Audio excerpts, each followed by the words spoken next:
sidang Mahkamah Konstitusi itu mendapat perhatian publik yang sangat luar biasa. Tidak saja di nasional, tapi juga internasional. Saya pada waktu terakhir ditugaskan Mahkamah Konstitusi ke Venice, itu ada pertemuan Biro MK sedunia, saya hadir di sana. Para ketua asosiasi MK yang hadir di situ dari seluruh dunia, benua-benua itu mewakili benua-benua, menanyakan kepada saya mengenai Pilpres dan Pileg di Indonesia. Jadi ini mendapat perhatian yang sangat luas, sehingga ada pendidikan sosial, ada pendidikan politik yang harus kita lakukan dalam persidangan ini. Oleh karena itu, perlu saya sampaikan, ada payung yang harus saya sampaikan atau kerangka yang harus kita sampaikan dulu.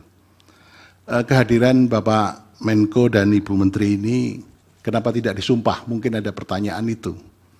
Beliau itu tidak disumpah karena sumpah jabatan yang dilakukan di istana pada waktu dilantik menjadi menteri melekat sampai pada waktu memberikan keterangan di persidangan ini.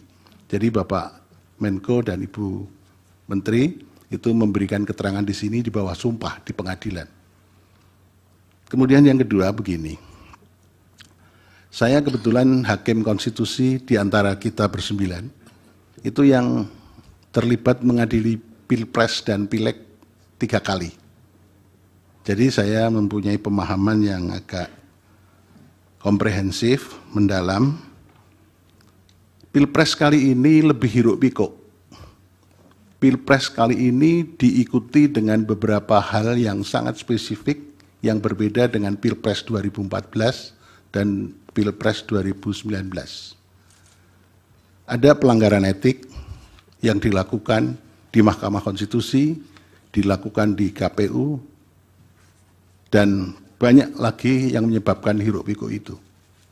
Nah, yang terutama mendapat perhatian yang sangat luas dan kemudian didalilkan oleh pemohon itu cawe-cawenya kepala negara.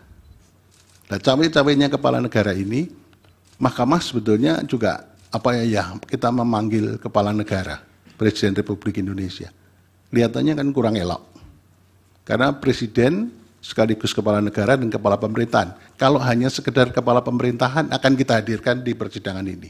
Tapi karena Presiden sebagai kepala negara, simbol negara yang harus kita junjung tinggi oleh semua stakeholder, maka kita memanggil para pembantunya.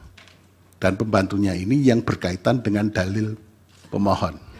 Kenapa kita panggil? Itu karena begini.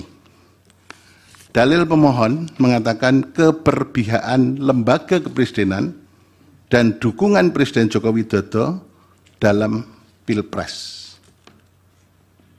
Nah, itu kemudian memunculkan beberapa hal. Satu, cawe-cawe yang sudah saya sebutkan tadi. Kemudian keterlibatan ASN, TNI, Polri yang tidak netral.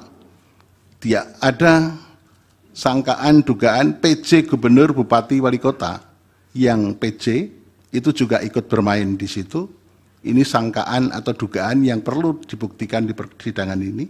Kemudian ada peran serta lurah kepala desa juga yang ikut cawe-cawe, ikut menggalang massa, dan kemudian bansos yang dianggap mempunyai korelasi dengan elektoral.